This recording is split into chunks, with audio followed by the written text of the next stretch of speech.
नमस्कार प्रेक्षकांनो, कमळी कमळी या मालिकेमध्ये आपल्याला खूपच खतरनाक असा ट्विस्ट बघायला मिळणार आहे. अनिकाने आता चोरीचा आळ घेतलेला असतो आणि चोरीचा आळ घेणं तिला फार महागात पडतं. त्यामुळे सरू हीच गौरी असल्याचा खूप मोठा खुलासा सगळ्यांसमोर होतो.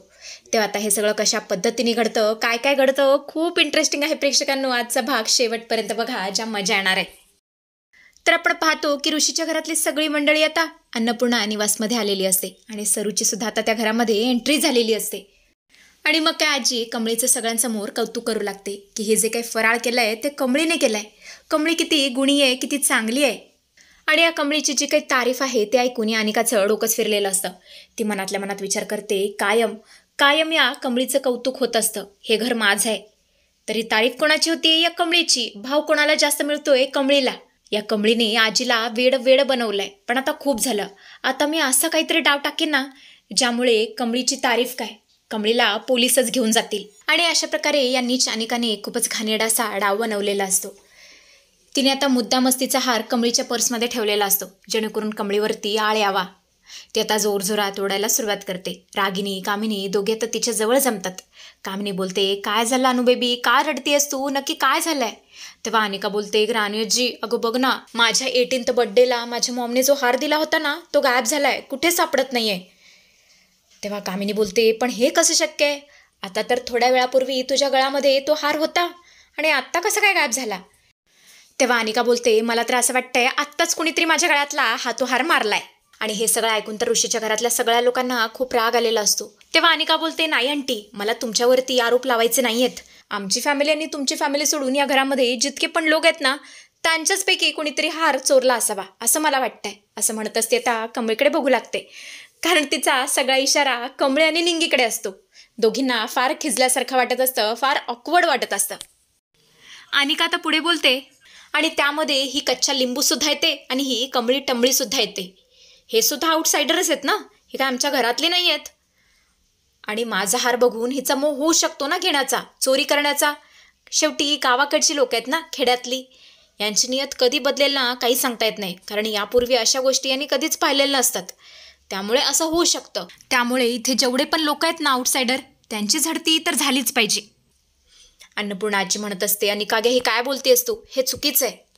तेव्हा रागिनी बोलते, आई तुम्ही तर बोलूच नका, तुम्ही तर शांतच बसा. तुम्ही कायम या कमळीची बाजू घेत असता, कायम या गावाकडच्या लोकांची बाजू घेत असता. पण तुम्हाला माहीत नाही यांची नियत कशी आहे. झडती तर आज होणारच. वॉचमॅन जा, बाहेर जी लोक बसली आहेत ना त्यांना आतमध्ये घेऊन ये. झडती घ्यायला आपण याच लोकांपासून सुरुवात करू. आणि हे सगळं बघून तर नयनताराला इतका राग आलेला असतो, इतका राग आलेला असतो. ती जोरातच ओरडते, रागिनी हे काय करतेस तू? हे सगळे माझ्या घरातले सर्वंट्स आहेत आणि तुला तर माहीतच आहे मी असं तसं कोणालाही नोकरीवरती ठेवत नाही. आणि माझ्या घरचे जेवढे पण मेड सर्वंट्स आहेत ना ते सगळे विश्वासातले आहेत. ते कधीच कोणाच्या घरी चोरी करणार नाहीत. आणि असे जर ते असते ना तर मी कधीच त्यांना तुमच्या घरी घेऊन आले नसते. तुम्ही जर त्यांची झडती घेतली तर मला फार वाईट वाटेल, माझं मन दुखावेल. तेव्हा रागिनी बोलते, बघ नयनतारा मी समजू शकते, पण कसं आहे ना झडती तर घेतलीच पाहिजे. कारण जो हार आहे ना तो करोडोंचा आहे, कोटींचा आहे. कुणी घेतलं हे तर कळायलाच हवं ना. मला मान्य आहे की तुझा तुझ्या लोकांवरती संपूर्ण विश्वास आहे, पण झडती तर घ्यायलाच हवी, कारण त्याशिवाय कळणारच नाही की हार कोणी घेतलाय ते. आणि मगाशी ती जी मेड आली होती तिला तर मी पहिल्यांदाच बघतेय. यापूर्वी मी तिला तुमच्या घरामध्ये कधीच बघितलं नव्हतं. ती नवीन जॉईन झाली आहे का? नयनतारा बोलते, हो ती आजच नवीन जॉईन झाली आहे, पण मला नाही वाटत ती असं काहीतरी करेल. कारण आजच रस्त्यावरती नायशाचा हार पडला होता, तिनेच आम्हाला तो आणून दिला. तिला जर खरंच चोरी करायची असती तर तिने तो हार आम्हाला कधीच दिला नसता, ब्रेसलेट कधीच दिलं नसतं. आणि आजकालच्या जमान्यात कोण एवढं प्रामाणिक असतं? मला नाही वाटत त्या बाईने चोरी केली असेल. तेव्हा रागिनी बोलते, मला तर वाटतंय त्या बाईचा खूप मोठा प्लॅन दिसतोय, कारण आजच्या या कलियुगामध्ये आपल्याला इतकं प्रामाणिक कोणी सापडणारच नाही. आणि ही बाई जर इतके प्रामाणिक असेल तर 100% काहीतरी घोळ असणार आहे. मला तर वाटतंय हिचा ना मोठा प्लॅन असणार आहे. तिने मुद्दामच ते ब्रेसलेट तुम्हाला परत दिलं. मला तर वाटतंय हिला ना तुमच्या घरामध्ये मोठा डल्ला टाकायचा असणार आहे, म्हणून तर हिने छोट्या ब्रेसलेटचा त्याग केला असणार आहे. वॉचमॅन जा पटकन सगळ्यांना घेऊन ये. वॉचमॅन आता बाहेर जातो, पाहतो तर काय तिथे ती बाई नसते, कारण सरू तिकडून पळून गेलेली असते. तो आता पटकन आतमध्ये येतो आणि बोलतो, मॅडम ती बाई तिकडून पळून गेली आहे. तेव्हा रागिनी बोलते, 100% आता मला विश्वास झालाय याच बाईने काहीतरी केलं असणार आहे. आल्यापासून मी पाहतेय नुसता ही बाई चेहरा लपवतीये. वॉचमॅन जा त्या बाईला आत्ताच्या आत्ता घेऊन ये. तिची झडती तर मीच घेणार आहे, तेही सगळ्यांच्या समोर. जा पटकन तिला पकडून घेऊन ये जा. वॉचमॅन आता बाहेर येतो, मंदिरात येतो आणि सरूला पकडून घरी घेऊन येतो. सरू जोरजोरात ओरडत असते, सोडा मला, सोडा दाता. पण वॉचमॅन काय तिला सोडत नाही आणि तिला सगळ्यांसमोर हजर करतो. रागिनी बोलते, ए बाई, तुझं एक आटुडं, छी किती घाणेरड आहे. 100% यामध्येच तो हार असणार आहे. माझ्या अनुबेबीचा हार ना इथेच असणार आहे. सरूने आता मुद्दामच पदर पुढे केलेला असतो जेणेकरून तिचा चेहरा कोणाला दिसू नये. ती आता जोरजोरात ओरडत असते, रडत असते आणि म्हणत असते, माझ्यावरती दया करा. मी तुम्हाला खरं सांगते, देवा शपथ घेऊन सांगते, मी चोरी नाही केलेली. हो मला मी कष्टावरती विश्वास ठेवून कष्टाची भाकर खाणारी बाई आहे. असं चोरी करून मला काय मिळणार आहे? माझ्यावरती असा खोटाळ घेऊ नका. मी खरं सांगते, मी चोरी नाही केलेली. रागिनी बोलते, तू जर चोरी नाही केलेलीस मग लपवतेस का? दाखव ना, यामध्ये काय आहे, आम्हाला सुद्धा बघायचं आहे. निंगी, कमळी हे सगळं बघत असतात. निंगी म्हणत असते, कमळे, का कुणास ठाऊक असं वाटतंय या बाईला, या ताईंना कुठेतरी आपण बघितलंय. का कुणास ठाऊक मला असं वाटतंय या सरू काकी आहेत, म्हणजे आपल्या सरू काकी आहेत. पक्की अशी साडी आपल्या सरू काकीची सुद्धा आहे ना व. तेव्हा कमळी बोलते, निंगे उगाच काय बी बोलू नकोस. आई तर कशाला येईल मुंबईमध्ये, ती गावी असणार आहे. तशीच कोणतरी सेम टू सेम बाई असेल, तुझा काहीतरी गैरसमज झाला असणार आहे. इकडे आता रागिनी म्हणत असते, नाही नाही, या गाणेड्या बाईच्या अंगाला मी हात लावणार नाही आणि हिच्या गाठोड्यामध्ये तर चुकून सुद्धा हात लावणार नाही. तेव्हा अन्नपूर्णा आजी बोलते, थांबा मी चेक करते.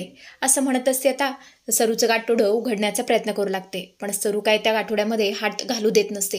ती म्हणत असते, मला क्षमा करा, पण माझ्या गाठोड्यामध्ये हात घालू नका, हात टाकू नका, झडती घेऊ नका माझी. मी तुम्हाला खरं सांगते, मी चोरी नाही केलेली. तेव्हा रागिनी बोलते, ए बाई, चुपचाप उभी राहा. आई झडती घेत आहेत ना, त्यांना घेऊ दे. आणि झडती घेत असताना अचानकच तिच्या गाठोड्यातून एक फोटो बाहेर येतो. आजी बोलते, हा कसला तरी फोटो बाहेर येतोय. सरू मात्र पुरतीच घाबरलेली असते. ती आता फोटो आत टाकण्याचा प्रयत्न करू लागते. पण आजी काही तो फोटो आतमध्ये टाकू देत नाही. ती बोलते, एक मिनिट, हा फोटो मला बघायचा आहे. असं म्हणतच त्या फोटो पाहतात आणि फोटो पाहून त्यांना खूप मोठा झटका बसलेला असतो. खूप मोठा झटका, जबरदस्त असा झटका बसलेला असतो. रागिनी, कामिनी हे सगळं बघत असतात. कोणाला काही समजायला मार्ग नसतो की नक्की तो कोणाचा फोटो बघतायत. रागिनी म्हणत असते, अय्यो, कोणाचा फोटो बघताय? असेल तिच्या फॅमिलीचा फोटो. कशाला फोटो बघताय? सोडा तो फोटो आणि झडती घ्या. तुमचं काम झडती घेणं आहे. तिची फॅमिली कोण आहे हे आपल्याला काय करायचं आहे? सोडा तो फोटो आणि झडती घ्या बरं. आणि तेवढंच आजीना चक्कर येऊ लागते. राजन बोलतो, आई अगं काय झालं? तुला असं का होतंय? तेव्हा आजी बोलते, राजन, अरे हा फोटो बघ ना, हा फोटो बघ. राजन आता फोटो बघतो तर तो फोटो पाहून त्याला सुद्धा धक्का बसलेला असतो. कारण तो कमळीच्या आईचा आणि आबांचा फोटो असतो. आणि आता तिला कळून चुकलेलं असतं, ही दुसरी तिसरी कोणी नसून कमळीची आई आहे, म्हणजे गौरी आहे. तो आता कसलाच विचार करत नाही आणि एका क्षणात तो सरूच्या डोक्यावरचा पदर बाजूला करतो. आणि आता ती पूर्णपणे एक्सपोज झालेली असते. तिचा चेहरा सगळ्यांसमोर आलेला असतो. सगळ्यांना कळून चुकलेलं असतं, ही तर सरू आहे. हे पाहून निंगी जोरातच ओरडते, सरू काकी तू इथं? कमळीसुद्धा बोलते, ही तर माझी आई आहे. आणि आता मात्र सगळ्यांना सगळं कळून चुकलेलं असतं की कमळी ही गौरी आणि राजनची मुलगी आहे ते. राजन बोलतो, गौरी अगं हे काय? तू या वेशात इथे कशाला आली आहेस? तुला माहिती आहे मी किती दिवस तुला शोधत होतो. तेव्हा आता गौरी खूप मोठ्या सत्याचा खुलासा करते. ती बोलते, खरं तर मी इथे माझ्या मुलीला शोधायला आली आहे, म्हणजे आपल्या कमळीला शोधायला आली आहे. कारण तिला एका व्यक्तीपासून धोका आहे, ते म्हणजे तुमची आत्या. या कामिनी आत्यापासून हिला धोका आहे. आणि हे सगळं ऐकून तर राजनला, अन्नपूर्णा आजींना काहीच कळत नसतं. राजन बोलतो, गौरी अगं तुला नक्की काय म्हणायचं आहे? तेव्हा आता गौरी 17 वर्षांपूर्वी घडलेला सगळा इतिहास सांगते की नक्की काय घडलं होतं, रागिनीने तिच्याबरोबर आणि कमळीबरोबर काय केलं होतं ते. आणि हे सगळं ऐकून तर आजींना इतका राग आलेला असतो कामिनी रागिनीचा की काही सांगायलाच नको. आजी आता खूपच रागाने रागिनीकडे बघू लागते आणि बोलते, रागिनी मी तर तुला नंतर बघते, आधी मला माझा आनंद सेलिब्रेट करू दे. कमळी जवळ ये, कारण तूच माझी नात आहेस. मला कुठे ना कुठे वाटतच होतं तूच माझी नात आहेस या बाळांनो. असं म्हणत असते आता कमळीच्या आईला आणि कमळीला घट्ट अशी मिठी मारते आणि बोलते, फायनली माझं स्वप्न पूर्ण झालं. मला माहिती होतं माझी थोरली नात माझ्याकडे एक दिवस नक्कीच परत येणार आणि ती शेवटी आली. आणि अशा प्रकारे त्यांची आता फॅमिली पूर्ण झालेली असते प्रेक्षकांनो.